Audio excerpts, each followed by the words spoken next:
আসসালামু আলাইকুম প্রিয় দর্শক, আমি হাসিব মারজান আপনাদের সবাইকে আমন্ত্রণ জানাচ্ছি চ্যানেল আই সংবাদে। আর বিস্তারিত সংবাদের শুরুতেই জানিয়ে দিচ্ছি ফ্রেশ আটা ময়দা সুজি সংবাদ শিরোনামগুলো। আরব আমিরাতকে ২৭ রানে হারিয়ে ২ ম্যাচের টি-20 সিরিজে বাংলাদেশের লিড। পারভেজ হোসেন ইমনের ক্যারিয়ারের প্রথম টি-20 সেঞ্চুরি।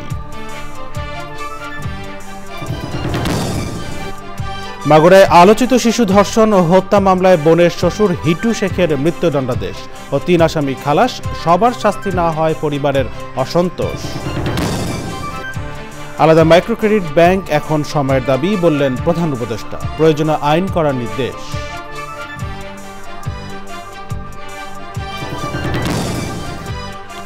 করিডর ও চট্টগ্রাম বন্দর বিদেশিদের হাতে তুলে দেওয়ার সিদ্ধান্ত অন্তর্বর্তী সরকার নিতে পারে না বললেন তারেক রহমান। দ্রুত জাতীয় নির্বাচনের তারিখ ঘোষণার আহ্বান।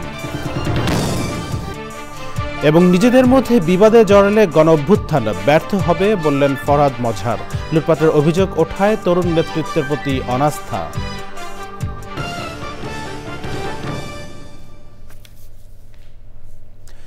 সংবাদ শিরোনামগুলো জানাচ্ছিলাম। এখনকার সংবাদের জন্য একই সঙ্গে চ্যানেলের ইউটিউব চ্যানেলে এবং চ্যানেলের ওটিটি প্ল্যাটফর্ম আই স্ক্রিনে লাইভ স্ট্রিম হচ্ছে। চলেছে বিস্তারিত সংবাদে। মাগুরায় আলোচিত ৮ বছরের শিশু ধর্ষণ ও হত্যা মামলার প্রধান আসামি শিশুটির বোনের শ্বশুর হিটু শেখকে মৃত্যুদণ্ড দিয়েছেন মাগুরা জেলা ও দায়রা জজ আদালত। বাকি ৩ আসামি শিশুটির বোনের স্বামী, তার ভাই ও তাদের মাকে খালাস দেওয়া হয়েছে। বিচার শুরুর ২৫ দিনের মাথায় এই মামলার বিচার কার্যক্রম শেষ হলো। তবে রায়ে সন্তুষ্ট নন মামলার বাদী শিশুটির মা। মাগুরা থেকে শামীম খানের পাঠানো তথ্য ভিডিওচিত্রে শাকির আদানের রিপোর্ট। মাগুরায় আলোচিত তৃতীয় শ্রেণীর শিক্ষার্থী ধর্ষণ ও হত্যা মামলায় শনিবার সকাল ৯:৩০টার দিকে মাগুরার নারী ও শিশু নির্যাতন দমন ট্রাইব্যুনালের বিচারক এম জাহিদ হাসান রায় ঘোষণা করেন। যুগান্তকারী রায়ের মাধ্যমে এই মামলার প্রধান অভিযুক্ত আসামি হিটুকে নারী ও শিশু নির্যাতন দমন আইন ২০০৯-২ ধারায় দোষী সাব্যস্তক্রমে সর্বোচ্চ শাস্তি মৃত্যুদণ্ড প্রদান করেছে। কিন্তু যে আসামিদেরকে খালাস করা হয়েছে রায়ের কপি সংগ্রহ করে উচ্চ আদালতে অ্যাপিল করব। মামলার রায়ে অসন্তোষ প্রকাশ করেছেন শিশুটির মা। আমি চাচ্ছি যে ওরা তো দোষী, ওগারও শাস্তি হওয়া উচিত। কারণ ওই সহযোগিতা মূলত ওরা বেশি হওয়া উচিত ছিল, কারণ ওর শালি ওর তো দায়িত্ব ছিল, কারণ ওই তো নিজেই ছাড়িয়ে দিয়েছে। আমরা খুশি হলাম কিভাবে। আমি হাইকোর্টের কাছে আবেদন করতেছি যাতে ওর শাস্তি হয়। আলোচিত এই মামলার রায় ঘোষণা ঘিরে আদালত এলাকায় কড়া নিরাপত্তা ব্যবস্থা নেওয়া হয়। গত ১৩ এপ্রিল মামলার তদন্ত কর্মকর্তা ও মাগুরা সদর থানার পরিদর্শক মোহাম্মদ আলাউদ্দিন আদালতে অভিযোগপত্র জমা দেন। পরে ১৭ এপ্রিল মামলাটি চিফ জুডিশিয়াল ম্যাজিস্ট্রেট আদালত থেকে ট্রাইব্যুনালে স্থানান্তর করা হয়। ২৩ এপ্রিল অভিযোগ গঠনের মধ্য দিয়ে বিচার কার্যক্রম শুরু হয়। এর আগে ১৫ মার্চ শিশুটির বোনের শ্বশুর হিটু শেখ আদালতে স্বীকারোক্তিমূলক জবানবন্দি দেয়। মাগুরায় নিজ নান্দুয়ালি গ্রামে বোনের শ্বশুরবাড়ি বেড়াতে গিয়ে ৫ই মার্চ ধর্ষণের শিকার হয় ৮ বছরের শিশুটি। ধর্ষণের ঘটনার পর শিশুটিকে প্রথমে মাগুরা ২৫০ শয্যা হাসপাতালে, এরপর ফরিদপুর মেডিকেল কলেজ হাসপাতাল এবং সেখান থেকে ঢাকা মেডিকেল কলেজ হাসপাতাল এবং সবশেষ ঢাকায় সম্মিলিত সামরিক হাসপাতালে ভর্তি করা হলে ১৩ মার্চ চিকিৎসাধীন অবস্থায় মারা যায় শিশুটি। এ ঘটনায় শিশুটির বোনের শ্বশুর হিটু শেখ, তার স্ত্রী জাহেদা বেগম, শিশুটির বোনের স্বামী সজীব শেখ ও তার ভাই রাতুল শেখকে আসামি করে মাগুরা সদর থানায় মামলা করেন শিশুটির মা আয়েশা আক্তার। ওই ঘটনার পর মাগুরা সহ সারা দেশের মানুষ প্রতিবাদ ও বিক্ষোভে ফেটে পড়েন। শাকির আদান, চ্যানেল আই। এনজিও থেকে পৃথক করে আলাদা মাইক্রোক্রেডিট ব্যাংক করা এখন সময়ের দাবি বলে উল্লেখ করেছেন প্রধান উপদেষ্টা professor Mohammad Yunus. Microcredit regulatory অথরিটির নতুন ভবন উদ্বোধন করে তিনি বলেন, মাইক্রোক্রেডিট ব্যাংক প্রতিষ্ঠার জন্য প্রয়োজনীয় আইন করতে হবে। রিপোর্ট করছেন চকর মালিথা। সারা বিশ্বে মাইক্রোক্রেডিট বা ক্ষুদ্র ঋণ কার্যক্রমের অন্যতম সফল ব্যক্তিত্ব শান্তিতে নোবেল বিজয়ী প্রফেসর মোহাম্মদ ইউনূস। তার হাত দিয়েই রাজধানীর আগারগাঁয় মাইক্রোক্রেডিট রেগুলেটরি অথরিটির নতুন ভবন উদ্বোধন। প্রফেসর মোহাম্মদ ইউনুস বক্তৃতায় মাইক্রো ক্রেডিট অথরিটি প্রতিষ্ঠার গুরুত্ব তুলে ধরেন। ক্রেডিট রেগুলেটরি অথরিটি শুধু যে বাংলাদেশের জন্য কাজ করেছে তা না, এটা আন্তর্জাতিকভাবে অনেক দেশের সহায়ক হয়েছে, সাহায্য করেছে যে জিনিসটা করে দেওয়ার জন্য। পৃথক মাইক্রো ক্রেডিট ব্যাংক প্রতিষ্ঠার উপর গুরুত্ব আরোপ করেন তিনি। আর নতুন চিন্তা করতে হবে এখানে, মাইক্রো ক্রেডিট ব্যাংক স্থাপন, এটা এখন এনজিও, কাজে এনজিওর থেকে উত্তরণ হতে হবে। এনজিও পর্যায়ে রয়ে গেলে এটা ঠিক আবার ওই ব্যাংকিং মেজাজে আসবে না, মেজাজে আসতে হলে তাকে ব্যাংক হতে হবে। মাইক্রো ক্রেডিট ব্যাংক নামে একটা আইন করতে হবে। আমরা যখন মাইক্রো ক্রেডিট ব্যাংকের লাইসেন্স দেব, পরিষ্কার বলতে হবে যে এই কাজের জন্যই লাইসেন্স দেওয়া হচ্ছে, কনভেনশনাল ব্যাংকিংয়ের জন্য লাইসেন্স দেওয়া হচ্ছে না, এটা আলাদা করে ফেলা। তার সঙ্গে একটা এডিশন চাচ্ছি, এই ব্যাংক যেগুলো হবে এগুলো হলো সামাজিক বাণিজ্যের ব্যাংক। চাকরির পেছনে না ছুটে তরুণদের উদ্যোক্তা হওয়ার পরামর্শ দেন প্রধান উপদেষ্টা। যদি ইনভেস্টমেন্টের টাকা পায় তাহলে কোনো তরুণ আর চাকরির সন্ধানে যাবে না, যাওয়ার কোনো দরকারও নাই। তার কাছে বহু বুদ্ধি, বহু জিনিস সে করতে পারে। সরকার হিসেবে আমাদের দায়িত্ব হলো সে প্রতিষ্ঠানগুলো সৃষ্টি করে দেওয়া। মাইক্রো ক্রেডিটের মাধ্যমে যে সমাজের বড় পরিবর্তন সম্ভব, বক্তৃতায় তার কিছু উদাহরণ দেন professor Muhammad Yunus. Chakor Malitha, channel I, Dhaka.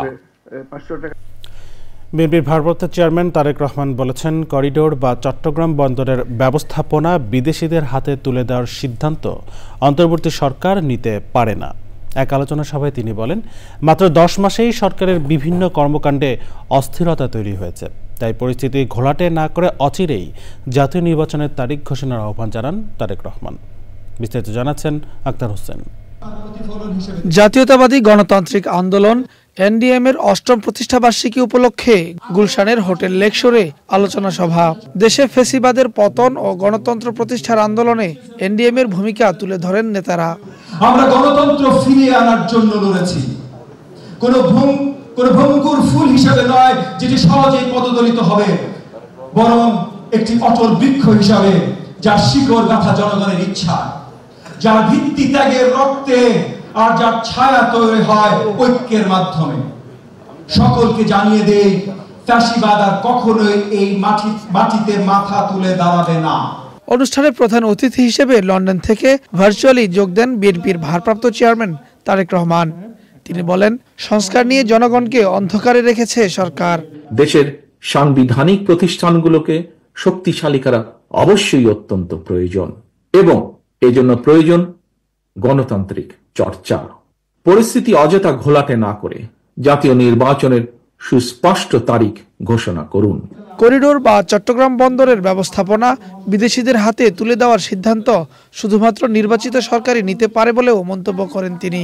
July আগস্টের হতাহতদের সঠিক তালিকা তৈরি করার চেয়েও অন্তর্বর্তীকালীন সরকারের কাছে করিডোর প্রদান কিংবা বন্দর ব্যবস্থাপনা বিদেশির হাতে তুলে দেওয়াটাকেই বেশি প্রাধান্য বলে মনে হচ্ছে, বা তারা বেশি প্রাধান্য দিচ্ছেন বলে মনে হচ্ছে। করিডোর কিংবা বন্দর দেওয়া না দেওয়ার সিদ্ধান্ত অন্তর্বর্তীকালীন সরকারের অবশ্যই কাজ নয়।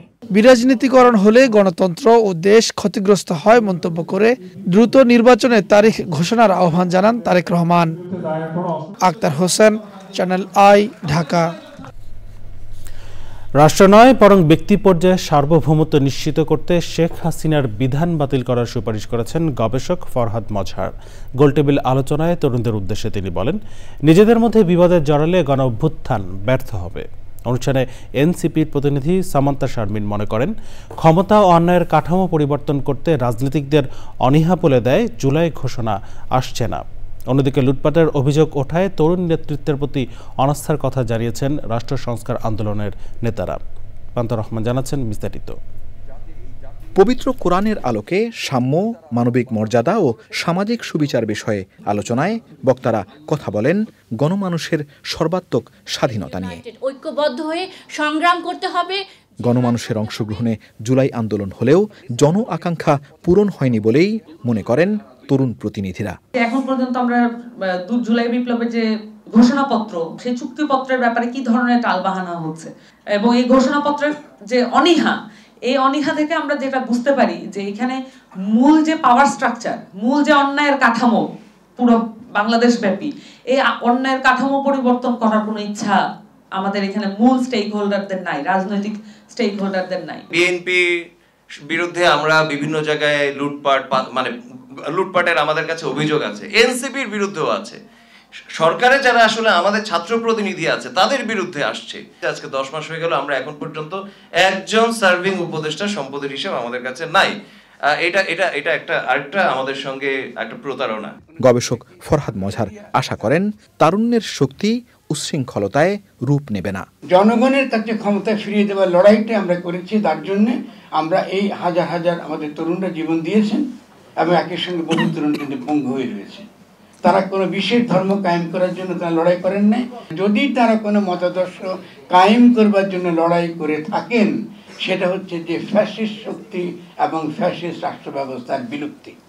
আমরা আপনাদের 100% আস্থা রাখি, কিন্তু এই যে তারুণ্যের শক্তি প্রতি উচ্ছৃঙ্খলতা, এটা হবে না। জুলাই আন্দোলনে পাওয়া বাংলাদেশের নতুন রাজনীতি ব্যর্থ হবে না বলেই আশা বক্তাদের। আর কোরআন ধারণ করা। পান্থ রহমান, চ্যানেল আই, ঢাকা। স্থলপথে বাংলাদেশ থেকে তৈরি পোশাক আমদানি নিষিদ্ধ করেছে ভারত। ভারতের শিল্প ও বাণিজ্য মন্ত্রণালয় শনিবার এক বিজ্ঞপ্তিতে এ খবর জানিয়েছে। পাশাপাশি বাংলাদেশ থেকে ভারতের আসাম, মেঘালয়, ত্রিপুরা ও মিজোরামে ল্যান্ড কাস্টমস স্টেশন দিয়ে ফলের স্বাদযুক্ত পানীয়, কোমল পানীয়, প্রক্রিয়াজাত খাদ্য, প্লাস্টিক পণ্য, সুতার উপজাত আসবাবপত্র রপ্তানি করা যাবে না। পশ্চিমবঙ্গের চ্যাংরাবান্ধা ও ফুলবাড়ি শুল্ক স্টেশন বা LCS এর জন্য এটি প্রযোজ্য হবে। তবে বাংলাদেশ থেকে মাছ, ভোজ্য তেল ও LPG আমদানিতে কোনো বাধা নেই। দেখছেন চ্যানেলের সংবাদ। এরপর জেনে নিচ্ছি বিরতি, আর বিরতির পর অন্যান্য সংবাদের সঙ্গে খেলার খবরে জানে ফিরব।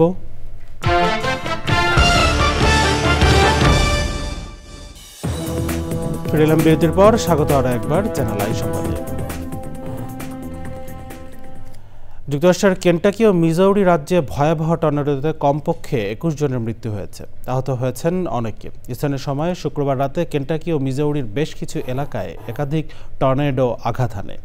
কেন্টাকির গভর্নর অ্যান্ডি বেশিয়ার এক্স বার্তায় জানান, শুক্রবারের রাতের ঝড়ে রাজ্যে অন্তত 14 জনের মৃত্যু হয়েছে।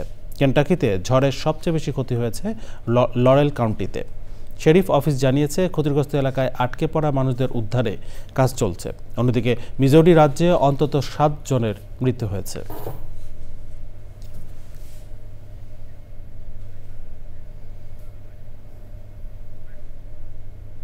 এরপর যা রয়েছে কৃষি সংবাদ।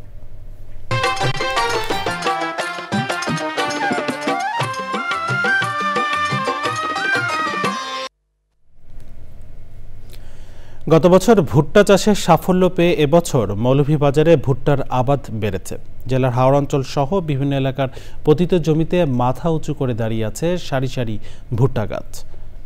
চাষে খরচ কম এবং উপযুক্ত দামের জন্য বাণিজ্যিকভাবে ভুট্টা চাষে আগ্রহ বেড়েছে কৃষকদের। মৌলভীবাজার থেকে MS আলমের তথ্য, ভিডিওচিত্রে রাজীব আহমেদের রিপোর্ট। মৌলভীবাজারের হাওড় অঞ্চল সহ বিভিন্ন প্রত্যন্ত গ্রামের পতিত জমিতে বিকল্প ফসল হিসাবে ভুট্টার চাষ হচ্ছে। অন্য ফসলের চেয়ে ভুট্টার উৎপাদন খরচ অনেক কম। ভুট্টার পাতা উৎকৃষ্ট গোখাদ্য এবং গাছগুলো জ্বালানি হিসাবে ব্যবহার হয়। তাই জেলার অনেক কৃষক ভুট্টা চাষে ঝুঁকছেন। ভুট্টা লাগানোর কোনো কষ্ট নাই, 2 বার পানি দিয়েছি, সার অফিস থেকে পাইছি। এখন কোম্পানি হল বাড়িতে 30 টাকা দাম হয়, 35 টাকা পাইলে আমরা বেচিলিম। এটা খুবই ভালো ফলন হয়, শতকে প্রায় 2 থেকে 2.5 মন হয়। ভুট্টা অনেক লাভজনক ফসল, এটা বাণিজ্যিকভাবে আমরা ফসল বেচতাম পারমু। জেলার মাটি ও আবহাওয়া ভুট্টা চাষের উপযোগী বলছে কৃষি বিভাগ। যেসব প্রতি জায়গা আছে, প্রতি জায়গাগুলোতে ভুট্টার আবাদটা বৃদ্ধি করছে। আমরা কৃষককে পরামর্শ দিচ্ছি এবং সরকারি যে প্রণোদনা প্রদর্শনী অন্যান্য যেগুলো সাপোর্ট দেওয়ার কথা আমরা এগুলো দিয়ে যাচ্ছি। বিভিন্ন প্রকল্পের মাধ্যমে ভুট্টা চাষে কৃষকদের সহযোগিতা করায় ভুট্টার চাষাবাদ বৃদ্ধি পাচ্ছে বলছে কৃষি সম্প্রসারণ অধিদপ্তর। আমরা কৃষি সম্প্রসারণ অধিদপ্তরের মাধ্যমে এবং বিভিন্ন প্রকল্পের মাধ্যমে আমরা বিভিন্ন যন্ত্রপাতি কৃষকদেরকে বিতরণ করছি, যার ফলে তারা ভুট্টা চাষে আরো দিন দিন আগ্রহ লাভ করছে। এবং একটা সময় ছিল যখন ভুট্টা তারা বিক্রি করার সমস্যা হতো, এখন আর এই সমস্যাটা নাই। এখন আমাদের বিভিন্ন মার্কেট চ্যানেলে এই ভুট্টাগুলো চলে যাচ্ছে এবং কৃষক লাভবান হচ্ছে। এবছর প্রতি হেক্টর উৎপাদন লক্ষ্যমাত্রা 9 মেট্রিক টন। সেই হিসাবে 2340 মেট্রিক টন বা তারও বেশি উৎপাদনের প্রত্যাশা সংশ্লিষ্টদের। Rajib Ahmed, channel I. এখন দেখবেন প্রকৃতি সংবাদ।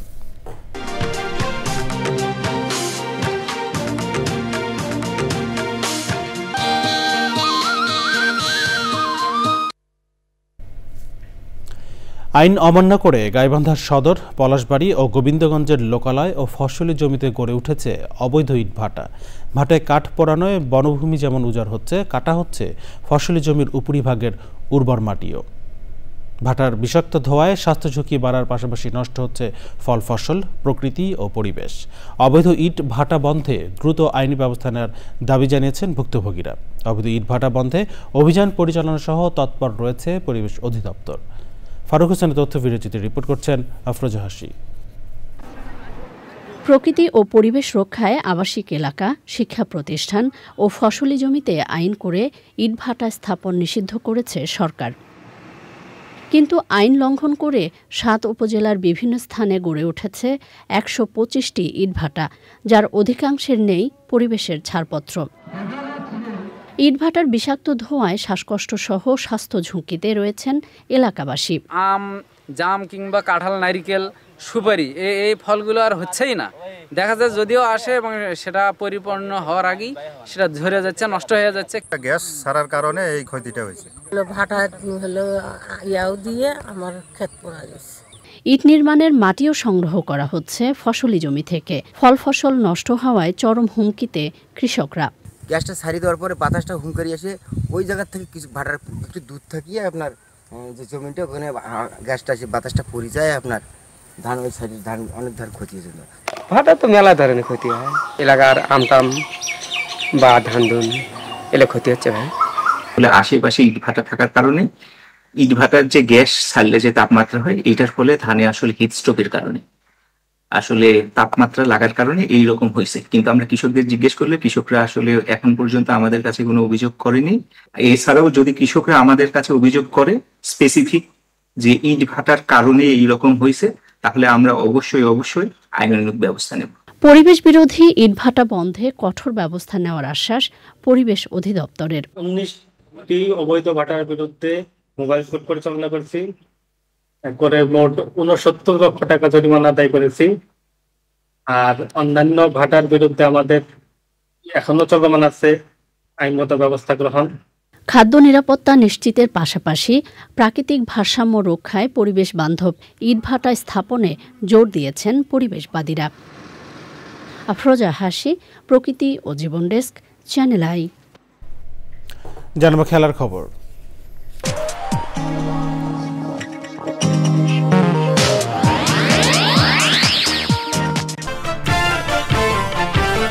আরব আমিরাতকে ২৭ রানে হারিয়ে ২ ম্যাচের টি-20 সিরিজে বাংলাদেশের লিড। পারভেজ হোসেন ইমনের ক্যারিয়ারের প্রথম টি-20 সেঞ্চুরি।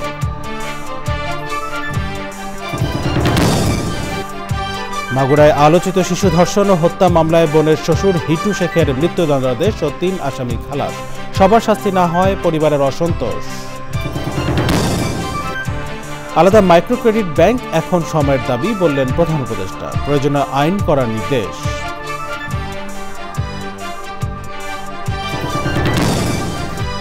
করিডর ও চট্টগ্রাম বন্দর বিদেশিদের হাতে তুলে দেওয়ার সিদ্ধান্ত অন্তর্বর্তী সরকার নিতে পারে না, বললেন তারেক রহমান। দ্রুত জাতীয় নির্বাচনের তারিখ ঘোষণার আহ্বান। এবং নিজেদের মধ্যে বিবাদে জড়ালে গণ অভ্যুত্থান ব্যর্থ হবে, বললেন ফরহাদ মজহার। লুটপাটের অভিযোগ ওঠায় তরুণ নেতৃত্বের প্রতি অনাস্থা।